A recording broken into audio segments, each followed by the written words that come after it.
everyone. This is Miss List, and today we are looking at section 3.4, which is on the ideal gas law.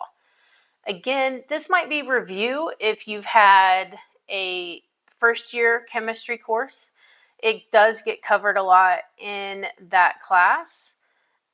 It never hurts to review, and AP always puts its own special little spin on concepts that take it to a higher level. So let's start off with some review. First, the concept of STP. STP stands for standard temperature and pressure. And whenever we see something that says at STP, that means that we're going to plug in 1 atmosphere for the pressure and 0 degrees Celsius for the temp. This is also what allows us to do the conversion where 1 mole of gas is going to equal 22.4 liters of volume. This only works at STP though. If we're not at STP, then we would have to use the ideal gas law, which we'll get to in a second. You also probably are familiar with some of the gas law equations, and we use these to show the representation. You might also be familiar with the gas law equations, and we use the gas law equations to describe how the properties of gas respond under changing conditions. Each one is named after a scientist or two. The important thing to know is the relationship. So the relationship between pressure and volume is Boyle's law. As volume increases, pressure will decrease, and that's inversely related. So if I was to graph pressure and volume, I would see it having a negative slope. Charles' law and Guy-Lussac's law are very similar to each other. They both just switch out pressure for volume, but the equation looks very similar. This is a direct relationship for both. As the temperature increases, volume will also increase. And as temperature increases, pressure increases. And so that's why on our graphs we have these increasing pressure. And then finally, we have Avogadro's law, which relates the number of moles of gas to the volume. So obviously, if we have more moles of gas, volume will increase, again, showing a positive slope when you graph those. One thing to note is these are all shown, instead of writing each individual equation, on your equation sheet, they're written all as one equation, and it kind of looks like this. PV over NT equals PV over NT. So if I was wanting to just look at volume and temperature, I would simply omit and cross out the P and the N, and then I have the volume temperature relationship. That's how you would use it on the equation sheet. Like I said, it's all written as one equation. You can simply omit any variable that's held constant. That brings us to the ideal gas law. So the ideal gas law is used to relate pressure, volume, and temperature of a gas sample to moles. And keep in mind that this is when we are not at STP, usually. If we're at STP, you can use that conversion that 1 mole of a gas is equal to 22 liters of volume. Oftentimes we use the ideal gas law when we're not at STP. So we would plug in different values for temperature and different values for pressure. The ideal gas law, some teachers call this PIV-NERT. I just simply say PV equals nRT. The P stands for pressure, and it doesn't say this, but pressure is measured in atmospheres, mostly. Volume is going to be in liters. N is the number of moles. Gas law constant is what R represents, and temperature. This is super important. Whenever we're dealing with gas laws, we always need to be in Kelvin for the temperature. And the reason for that is because there is no zero value. If I had a temperature of 0, then it would cancel out this whole term because those are multiplied by each other. And so that's why we stick to the Kelvin scale, because there are no zero values. Now, R is the gas law constant. And on your equation sheet, there are actually several R values listed. The one that we use the most and the one that you're going to use most commonly for the ideal gas law is this first one, R equaling 0.08206. Sometimes people round this to 0.0821. That's how I teach it in my first year chemistry class. These other two do not get used as often, especially with the ideal gas law. There are times where we use this one, R is 3.14, but that's in different equations that will come up later in AP Chem. Most of the time when we're talking about gases, we're using that first ideal gas law. Now, we can actually rearrange the ideal gas law and plug in a few values and doing essentially a substitution. I'm not going to go all the way through the math here, but we can use the ideal gas law and rearranging it and doing one substitution to solve for the density or molar mass of a gas. And so this is molar mass, mm, equals D, that's our density, R and T, and then pressure. So what they've done, remember, is density is mass over volume, and molar mass is grams per mole. So they've done a little bit of manipulation here to get grams essentially to cancel. And like I said, they did a substitution and rearranged the ideal gas law. This one is not given on the equation sheet. And I think the idea here is that if you were asked to do something like that, you would be able to manipulate the density and the molar mass equations to then go and find what you needed. So this one is not given. It doesn't come up super often, but occasionally it does. The next thing we talk about in this gas law section of Unit 3 is Dalton's law of partial pressures. And this does happen a lot. We use Dalton's law fairly often. And essentially Dalton's law says that the total pressure, so that's P here, is equal to the sum of all the pressures added up.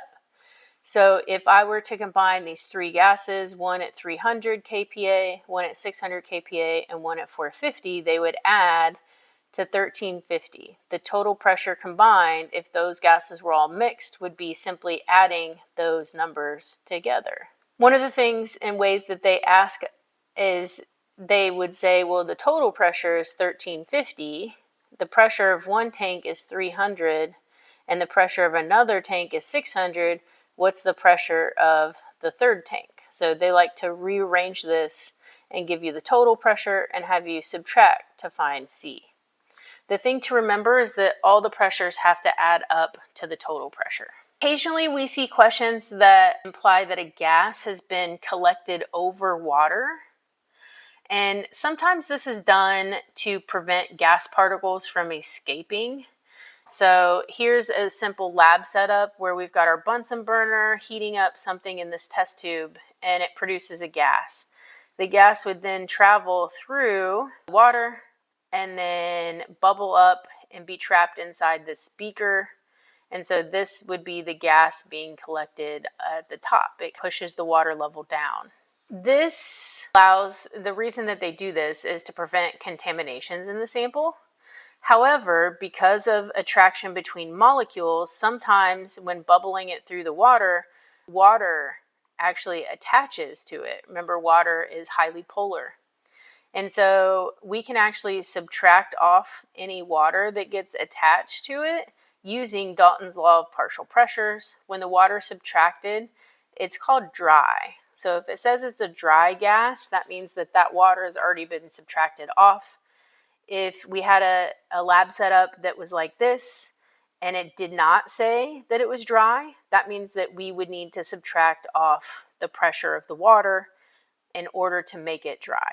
They pack a lot in this section. The last thing that they talk about is a mole fraction. Anytime we're dealing with a fraction or a percent, it's always a part divided by the total. So the mole fraction is given the symbol X. And so the mole fraction of A would be moles of A divided by the total moles. And so we can rearrange this to solve for the pressure of a gas. And that's just rearranging the equation on the left. So part divided by the total. Let's look at some example problems. These first two are what I would consider first year questions. They're questions that I would ask my regular chemistry class when we were discussing the ideal gas law. So it says determine the mass in grams of each gas under the conditions given. So I'm just going to remind myself my ideal gas law is PV equals nRT. They want the mass, and if I want the mass, then I need to know what the moles are. If I have moles, I can then convert that to mass. So if my pressure is 1, my volume is 4.75, I'm looking for N. R is going to be the 0.08206, and then my temperature is at 300. So all I need to do is to get N by itself. So I'm going to end up dividing both sides by the R value and the 300. So into the calculator goes 1 times 4.75, which is the same number again, divided by 0.08206, divided by 300, and I get 0.19 moles. Now I'm not done yet because they asked me for grams, so I can convert to grams using the molar mass. I'm going to put grams on top, and it says this is N2O. So nitrogen is about 14, and then oxygen is 16. So 2 14s and 1 16, and I get around 30 grams, I'm estimating. So 0.19 times 30, and I would get that this would weigh 5.7 grams. This next one says 2.2 liters at STP. So if it's at STP, I can use this conversion. I do not have to use the ideal gas law. And that actually makes this problem a lot quicker. Instead of using the ideal gas law, I'm going to take liters. I know that there are 22.4 liters in 1 mole if it's at STP. And again, this only works if it's at STP. So 2.20 divided by 22.4, and I get 0.098 moles. Again, we're not quite done yet because they want the mass.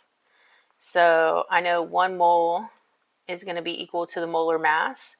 Carbon dioxide, if you add it up, it's pretty close to 44. If I was really being true, I actually should put this as 0.0982 to keep my 3 sig figs, and this is going to be 44.01. So now multiply by 44.01. Again, keeping my 3 sig figs, this should be 4.32 grams. Going back up to this first example, I should have kept the 3 sig figs as well. So technically, and this is, teachers make mistakes too.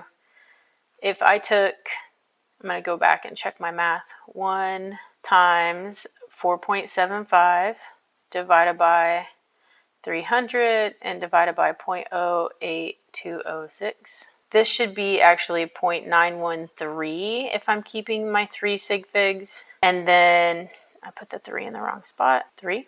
And then I'm going to multiply it by my molar mass of 30. So technically this would be 5.79 grams. Again, making sure that we're rounding to the proper number of significant digits is important.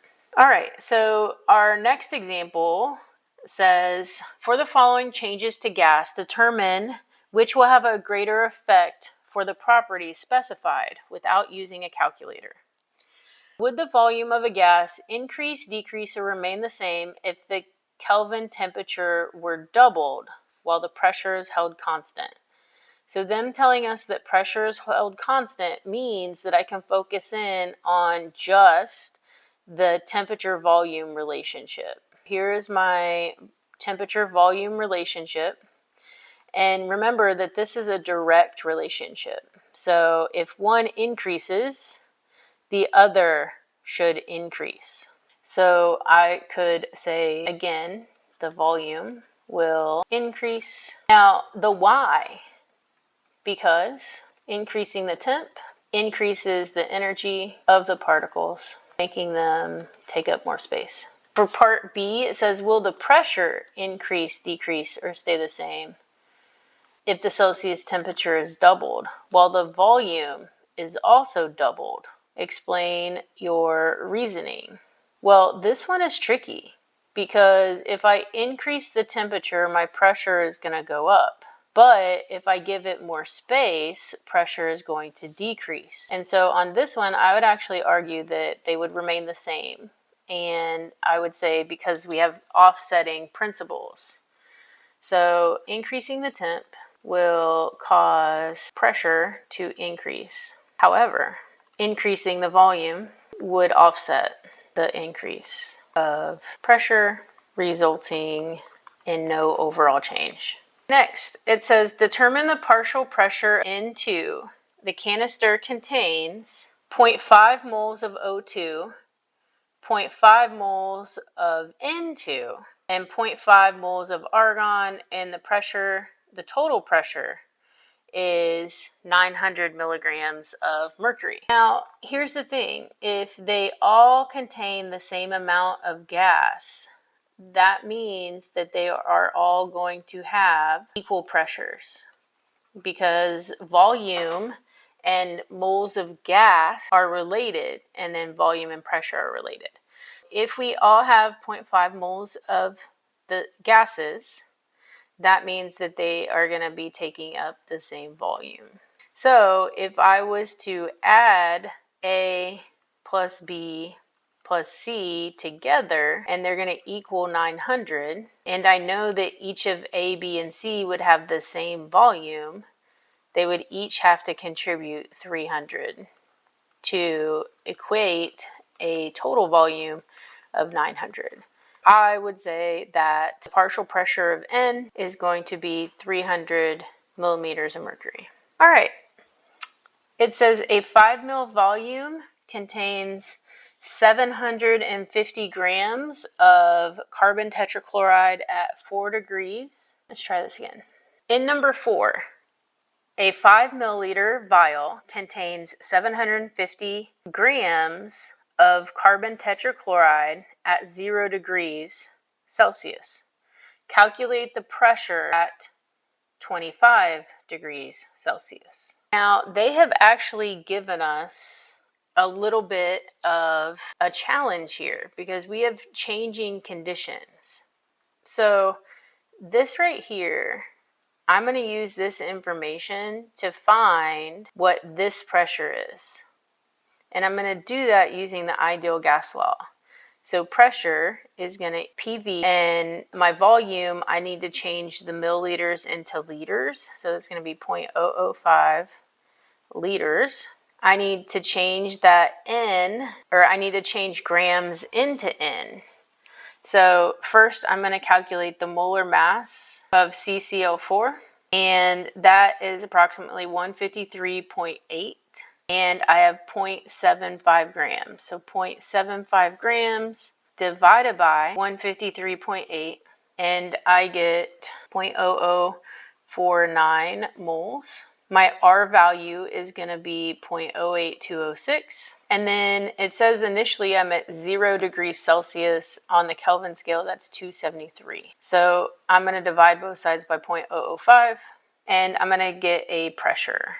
So 0.0049 times 0.08206 times 273 divided by 0.005, and I get a pressure equaling around 21.95, so I'm going to go ahead and call that 22 on the dot. Now here's the fun part. I figured out my pressure, and now they want to know what will be the pressure if I increase my temperature to 25. The way I would do that part is to go back and look at not the ideal gas law, but the relationship between pressure and temperature. And it is like this. So I'm going to plug in the 22 here. I want to know what is the new pressure if I was at 273 Kelvin and I increase up to 25 degrees, which is 298 K.